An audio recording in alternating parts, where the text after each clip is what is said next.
Friends, welcome to my channel. हम पढ़ेंगे NPA के बारे में। एनपीए मतलब नॉन परफॉर्मिंग एसेट्स की जो बैंक है आज के टाइम में उनके सामने एनपीए की बहुत ज़्यादा प्रॉब्लम्स हैं। तो वो क्या होता है, तो देखो हमें पता है कि जो कोई भी बैंकिंग है, कोई भी बैंक है, उसका मेन ऑब्जेक्टिव क्या है? प्रॉफिट जनरेट करना और हमारे देश की इकोनॉमी में ग्रोथ में हेल्प करना। तो कहता है कि जो कॉमर्शियल बैंक है वो क्या करते हैं भाई, वो मतलब अडॉप्ट करते हैं कि फुलफिल कर पाए अपने ऑब्जेक्टिव को on their assets and liability. तो बैंक क्या करते हैं, इसके लिए अडॉप्ट करते हैं ऑपरेशनल अप्रोच वगैरह को। लेकिन आज के टाइम में भाई जो भी पैसा वो उधार देते हैं वो टाइमली रिटर्न नहीं होता। मतलब कुछ उनके एसेट्स होती है वो नॉन परफॉर्मिंग होते हैं। एग्जाम्पल के लिए लोन है, ओवरड्राफ्ट है, कैश क्रेडिट है, गवर्नमेंट सिक्योरिटीज वगैरह। तो जो अमाउंट है जो रिसीव की जाती है फ्रॉम दीज एसेट्स वो अनपेड रह जाती है या ओवर ड्यू रह जाती है। जैसे कि जो गवर्नमेंट सिक्योरिटीज़ हैं, बॉन्ड्स हैं, डिबेंचर है, कॉरपोरेशन है, ये सब एनपीए में आ सकते हैं अगर इन पर इंटरेस्ट या जो भी प्रिंसिपल है वो रेगुलरली ना मिले। ठीक है, तो जब बैंक की इनकम जनरेट करना बंद कर दे इनकम, तो वो क्या बन जाती है? एनपीए बन जाती है। तो मीनिंग यही बता रखा है, मेन एम है कॉमर्शियल बैंक्स का कि उन्हें रेगुलर इनकम मिले, रिटर्न मिले, असेट्स वगैरह पे इंटरेस्ट मिले, एडवांसेज एंड लोन मिले रेगुलर इंटरवल पर। बट कुछ अनअवॉइडेबल या अननोन काजेज के कारण जो रिसिप्ट होती है इन इनकम से वो रुक जाती है। इसी के कारण ये जो असेट्स होती है इनको हम बोल देते हैं एनपीए। ये जो असेट्स होती हैं जो इनकम जनरेट करना बंद कर देती हैं बैंक के लिए, उन्हें ही हम बोल देते हैं एनपीए। दूसरे शब्दों में कहें तो एनपीए को डिफाइन किया जाता है क्रेडिट फैसिलिटी के रूप में, जिसके रूप में कहता है कि जो इंटरेस्ट है वो अनपेड है। ठीक है, 2 क्वार्टर्स के लिए। 2 क्वार्टर मतलब 90 डेज के लिए। ठीक है, यहाँ पे अभी तो 2 क्वार्टर लिख रखा है, लेकिन आप 90 डेज याद रखो कि 90 डेज ड्यू डेट के 90 डेज के बाद तक अगर पेमेंट नहीं मिलती है तो वो क्या बन जाता है? हमारा एनपीए बन जाता है। ठीक है, एट प्रेजेंट 90 डेज ही है। रिजर्व बैंक ने जो एनपीए का इफेक्ट 1 जुलाई 2011 से कंसिडर किया है। तो देखो जो इंटरेस्ट है, इंस्टॉलमेंट है प्रिंसिपल पर, अगर वो ओवर ड्यू है 90 दिन से ज़्यादा के लिए, जो अकाउंट है वो ना आउट ऑफ ऑर्डर है 90 दिन से ज़्यादा के लिए, तो वो एनपीए बन जाएगा। ऐसे ही जो बिल है वो ओवर ड्यू है for a period of more than 90 days, या कोई भी ओवर ड्यू अमाउंट है 90, मतलब 90 दिन आपको मान के चलना है। अब क्राइटेरिया क्या है एनपीए को डिटरमाइन करने के लिए? ये एग्रीकल्चर लोन के लिए तो कोई भी 2 एग्रीकल्चर सीजन या 2.5 जो भी साल होते हैं उस तक अगर ओवर ड्यू रहता है और पेमेंट नहीं मिलती है, ऐसे और कोई भी लॉन्ग टर्म लोन है उसके लिए 90 दिन ही है। ठीक है, लोन हाउसिंग से हो, बैंक ओवरड्राफ्ट से रिलेटेड हो, बिल्स वगैरह से रिलेटेड हो, ठीक है, कंजोर्टियम एडवांसेज हो, या कोई भी क्रेडिट फैसिलिटी हो। अब बात आती है आउट ऑफ ऑर्डर क्या होता है। आउट ऑफ ऑर्डर रेफर करता है आउटस्टैंडिंग अमाउंट, जो भी सैंक्शन लिमिट थी उससे ज़्यादा जो ड्रॉइंग पावर है कंटिन्यूसली 6 महीने तक बैलेंस शीट की डेट को। कहता है कि there is no credit in the account continuously, मतलब कोई भी क्रेडिट हुई नहीं है आपके अकाउंट में, 6 महीने हो गए हैं, पिछले 6 महीने से कोई भी अमाउंट क्रेडिट नहीं हुई है, तो क्या कह देते हैं हम इसे? आउट ऑफ ऑर्डर बोल देते हैं। अब एक क्लासिफिकेशन असेट्स को, तो इसको 4 पार्ट में बांटा जाता है। ठीक है, तो स्टैंडर्ड मतलब वो असेट्स होती है जहाँ पे कोई प्रॉब्लम नहीं है, जिनसे रेगुलरली इनकम मिल रही है। ठीक है, जहाँ पे ना कोई रिस्क नहीं है, इनको एनपीए नहीं बोलेंगे। इसमें कहता है कि वो करंट लोन वगैरह आते हैं, ठीक है, जिनको हम स्टैंडर्ड असेट्स मानते हैं, क्योंकि अभी हमने दिए हैं जितने भी लोन होते हैं एग्रीकल्चर एक्टिविटीज़ के लिए उनको हम स्टैंडर्ड मान के चलते हैं। अगर जो रीपेमेंट पीरियड इनका वो रीशेड्यूल या रीफेज किया जाता है। अब है सब स्टैंडर्ड, तो यहाँ पे तो 2 साल का पीरियड होता है, लेकिन एट प्रेजेंट अगर बात करूँ तो सब स्टैंडर्ड असेट वो होती हैं जब 12 महीने के अंदर मतलब आपको पेमेंट नहीं मिली है, तो ये वो असेट्स होती है जो क्लासीफाई होती है एनपीए के लिए, जो पीरियड है 12 महीने का। ठीक है, ये क्रेडिट वीकनेस इसको बताती हैं कि भाई हमें पेमेंट नहीं मिली। और डाउटफुल जब 12 महीने से ज़्यादा का पीरियड हो जाता है और पेमेंट फिर भी नहीं मिलती है, जो भी हमारे जो भी कस्टमर है उनसे हमें पैसा नहीं मिलता है, तो एक असेट्स है ना वो डाउटफुल हो जाएगी अगर वो ना सब स्टैंडर्ड असेट्स में 12 महीने से ज़्यादा के लिए भी रहे। और लॉस मतलब जब बैंक को आइडेंटिफाई हो गया कि अब इससे पैसा नहीं मिलेगा फुल्ली या पार्टली।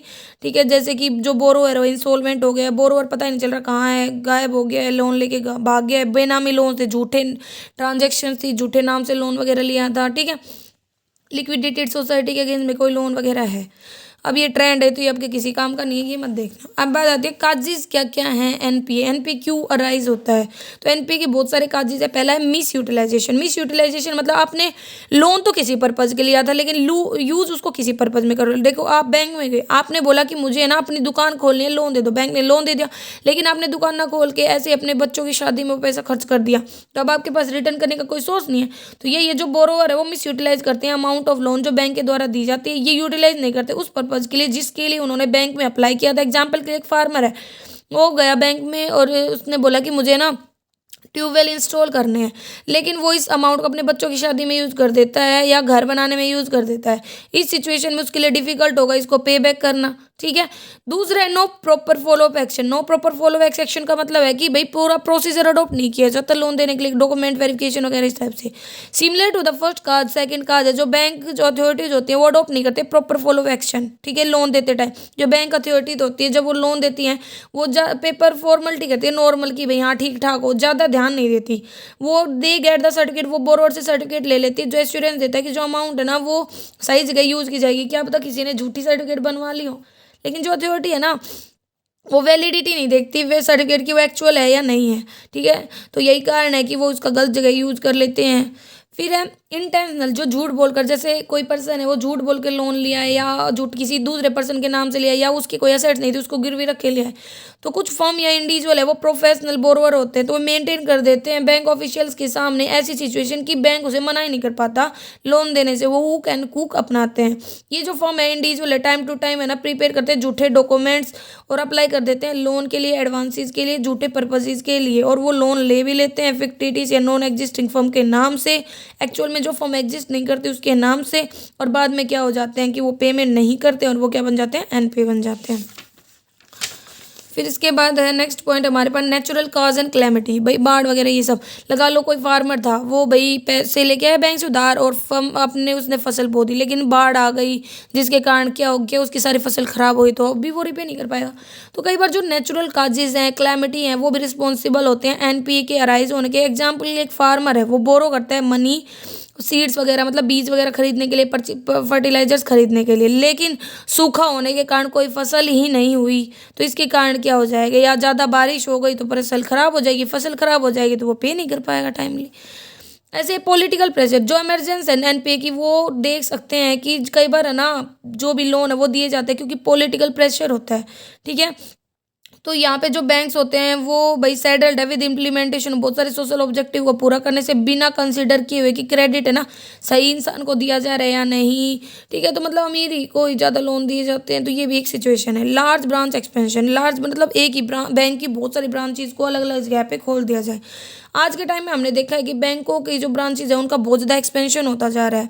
मेन मोटिव तो यही है ब्रांच एक्सपेंशन का कि हर किसी को बैंकिंग फैसिलिटी मिले, चाहे रूरल हो, चाहे बैकवर्ड एरिया हो, चाहे रिमोट एरिया हो।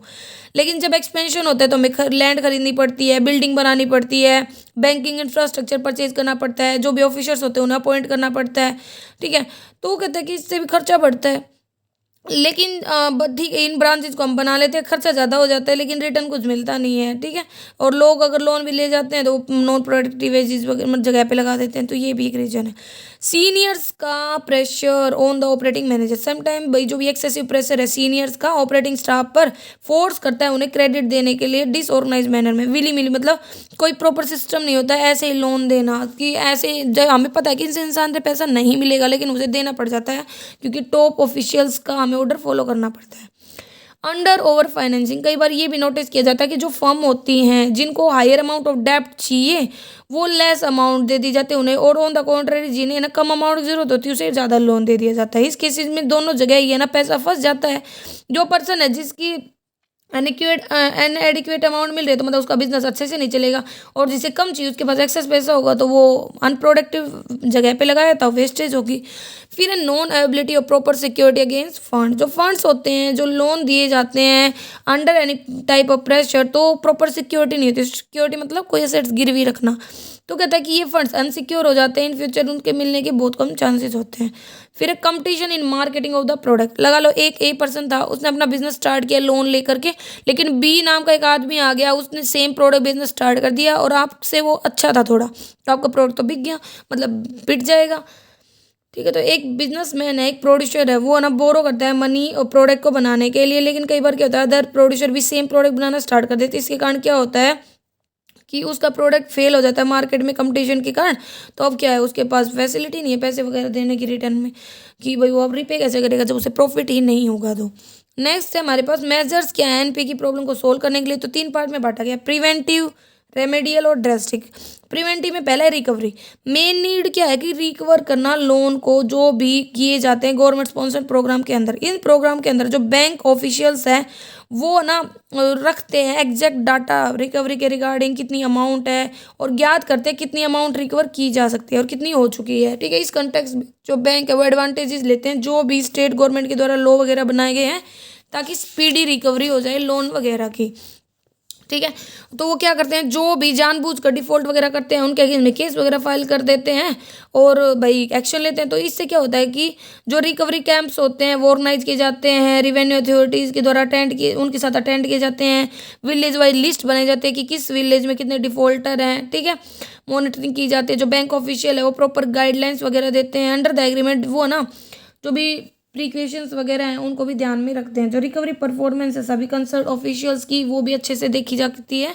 ठीक है, तो ये सब किया जाता है। फिर क्रेडिट अप्रेजियल एंड मैनेजमेंट, जो सिस्टम है क्रेडिट अप्रेजियल एंड मैनेजमेंट का मोस्ट ऑफ द बैंक में leave much to be desired. कहता है कि हमने देखा है बहुत ज़्यादा कमी होती है मैनेजरल अप्रेजियल की, फाइनेंशियल अप्रेजियल की और कॉमर्शियल अप्रेजियल की।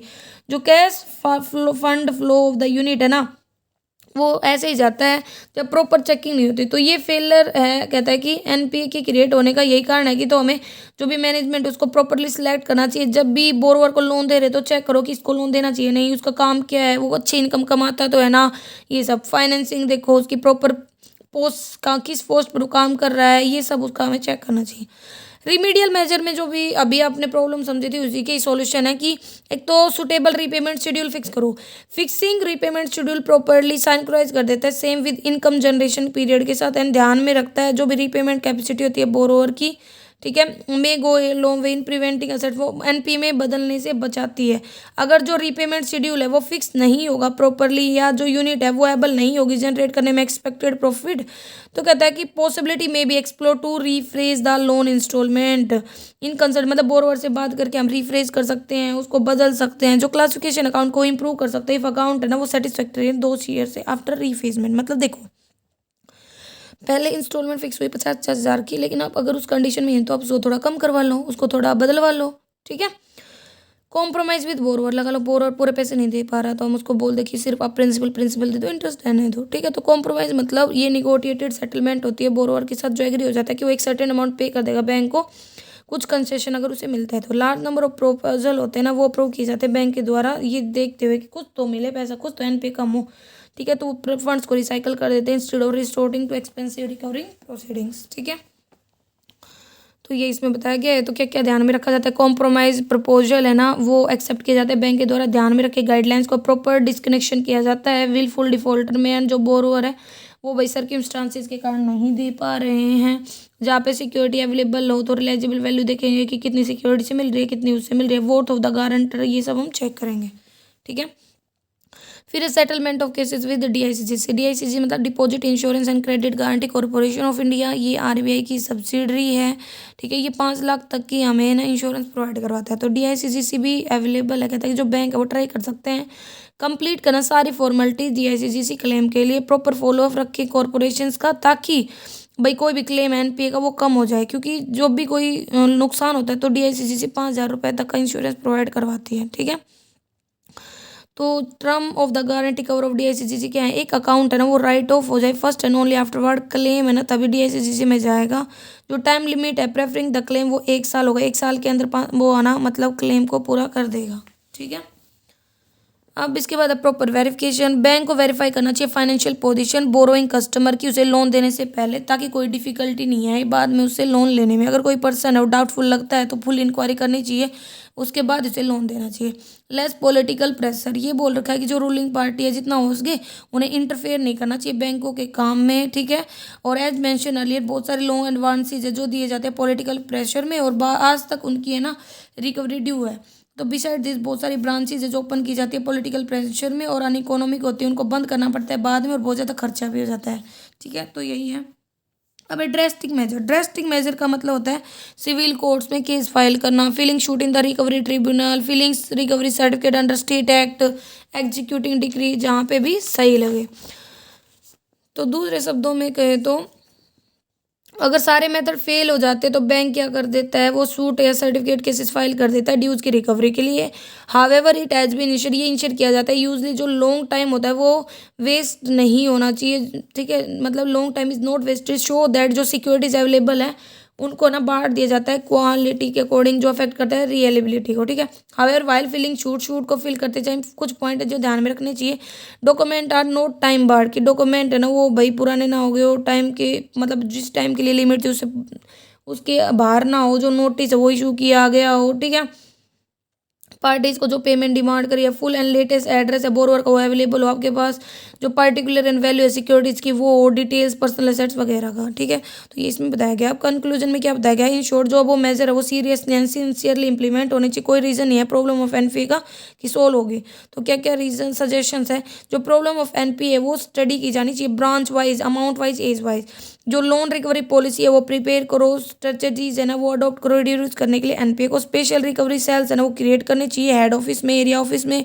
जो क्रिटिकल ब्रांच है उनको आइडेंटिफाई करो रिकवरी के लिए। जो टारगेट है ना रिकवरी के वो फिक्स करो, टाइम बाउंड एक्शन प्लान वगैरह। जो प्रॉपर टेक्निक है वो सिलेक्ट करो सोल्व करने के लिए एनपीए की प्रॉब्लम को। करेक्टिव स्टेप्स लेने चाहिए, ठीक है, जब भी ज़रूरी हो उनको इम्प्लीमेंट करना। इनलिस्ट करो कोऑपरेशन गवर्नमेंट ऑफिशियल्स का, को बैंकर्स का, ताकि रिकवरी ड्राइव चलाई जा सके। तो ये हमारा टॉपिक था। अगर कोई कन्फ्यूजन रहती है तो आप कमेंट करके पूछ सकते हो। Thank you.